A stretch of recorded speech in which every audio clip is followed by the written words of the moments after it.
Hey guys, nice to be with you today. Hope you're in for a great week. We're still in the book of James. We're talking about, in a colloquial kind of a way, we could say James is a book about telling us to not be stupid and don't mess up your Christian faith. And I thought as I spoke about this on Friday that maybe we could ponder on this a little bit longer, talking about the mess ups that people make or we could potentially make or maybe we have made in the past already. We said, first of all, that you can mess it up at the point of a cheap thrill, like Jacob did when he was so hungry and he saw that stew that his brother Jacob had made. His immediate gratificational need was he wanted that stew. Gave up his entire birthright for a stupid pot of stew. There are others who mess up at different points, and I've made a bit of a list here. I could speak to you about David, who messed it up at the point of a private sin. There's this private sin is a sin that destroys you, and it begins from the inside out.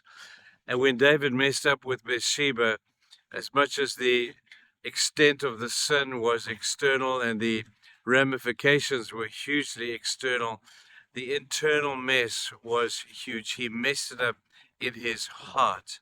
And that's what sin does to us, people. When we mess up and we have these secret sins that so easily kind of beset us, it's a dying from within. And David puts it well, where he says, "My bones were burning within me, my flesh was rotting away, my heart was in a mess." That's what secret sin does to us. And as much as other people may not know it, the secret sins that so easily beset us come with the greatest fear that is out there, is the fear of being found out.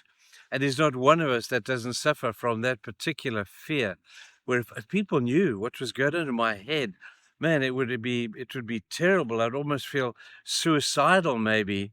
If you knew what I was thinking, that could be a really bad thing for a lot of people, most of all for myself. So these eternal sins are things that we need to take cognizance of. We need to take note of the fact that there are some things that we should not, there's the boats go behind me, that we should not get involved in, because the outcome, as much as it may not be public, is certainly a private beginning of demise for us. But that's a short lesson today. And for those of you who maybe fall into the category of having fallen into this particular sinful category, that maybe you would come to God and say, "Lord, I've messed it up. I need to fix it up. And only I, with the strength of your Holy Spirit, can do that. And you make right with God if there's private sin in your life."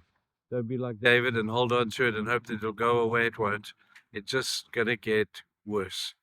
So I'm listening to myself today. I hope you're listening as well. Have a great day. Bye.